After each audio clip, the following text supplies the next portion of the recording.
Isang alamat na hindi malilimutan. Isa siyang tinig na umalingaw-ngaw sa bawat tahanan. Isang mukha na naging simbolo ng pangarap ng bawat karaniwang Pilipino. Walang ibang tinutukoy kundi si Nora Aunor, ang superstar ng pelikulang Pilipino, ang di matatawarang haligi ng sining at kultura ng bansa.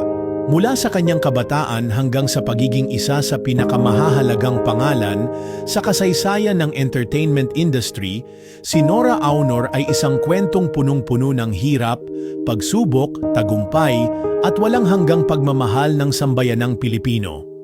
Sa panahon kung saan ang kinikilalang mga artista ay yaong mga mapuputi, mestiza, matangkad, at galing sa may kayang pamilya, dumating ang isang morena, pandak at simpleng probinsyana mula sa Iriga, Camarines Sur at binago ang lahat. Isinilang noong May 21, 1953, si Nora na ipinanganak bilang Nora Villamayor ay lumaki sa isang payak na pamumuhay. Sa isang maliit na baryo, nakatira sila sa isang kubo na ang ilaw ay gasera lamang sa gabi. Kasama ang siyam pa niyang kapatid, sabay-sabay nilang hinarap ang kahirapan.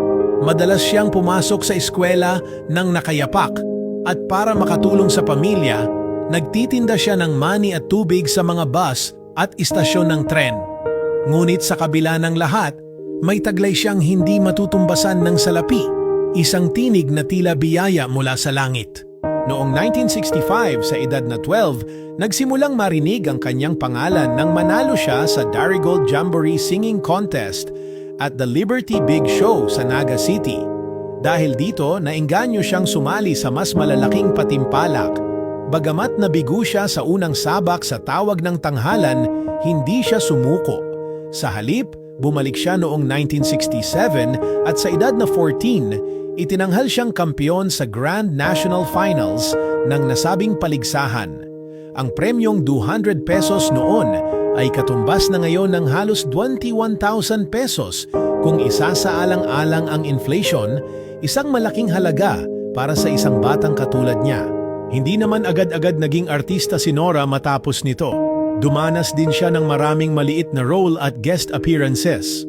Noong 1967, unang lumabas sa pelikulang All Over the World bilang bahagi ng supporting cast. Sa parehong taon, lumabas din siya sa 6 pang pelikula. Sa sumunod na taon, naging mas tahimik ang kanyang karera, ngunit dito na siya unang lumabas sa poster bilang top billing sa pelikulang May Tampuhan, Paminsan-Minsan.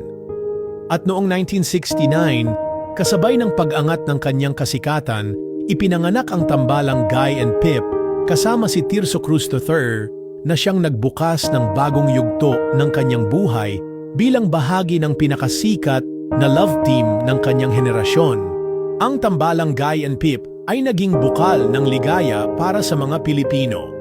Sa mga pelikula nilang Young Girl, Fiesta Extravaganza at Teenage Escapades, nagningning ang kanilang tambalan.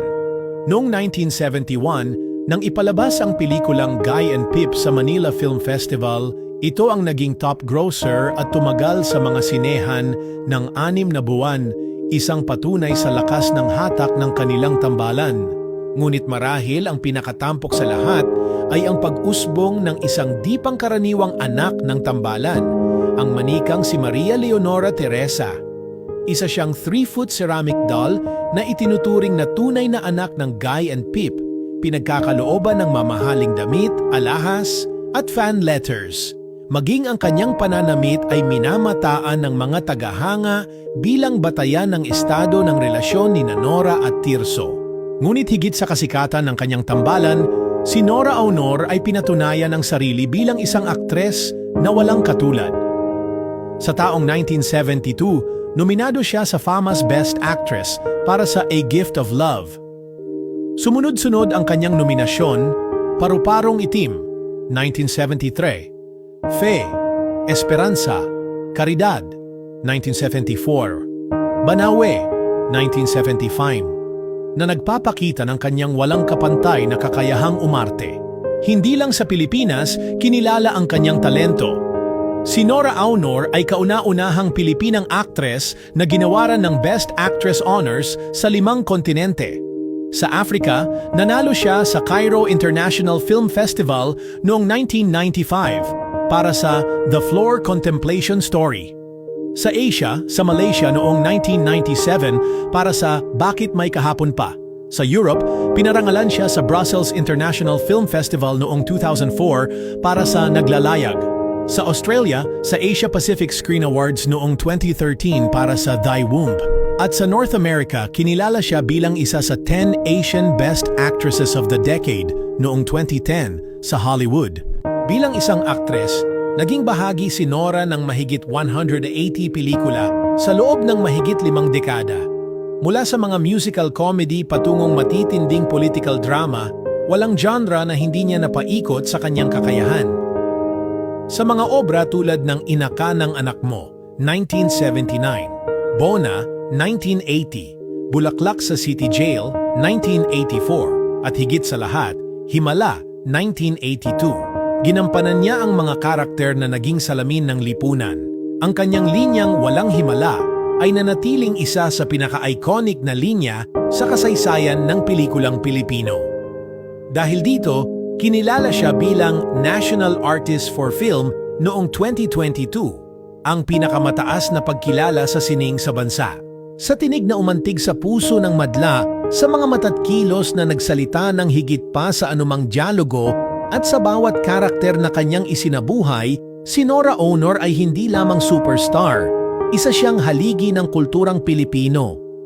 Sa bawat henerasyon mananatili ang kanyang pangalan, ang kanyang tinig at ang kanyang kwento bilang inspirasyon. Walang kapantay, walang katulad, siya si Nora Aunor.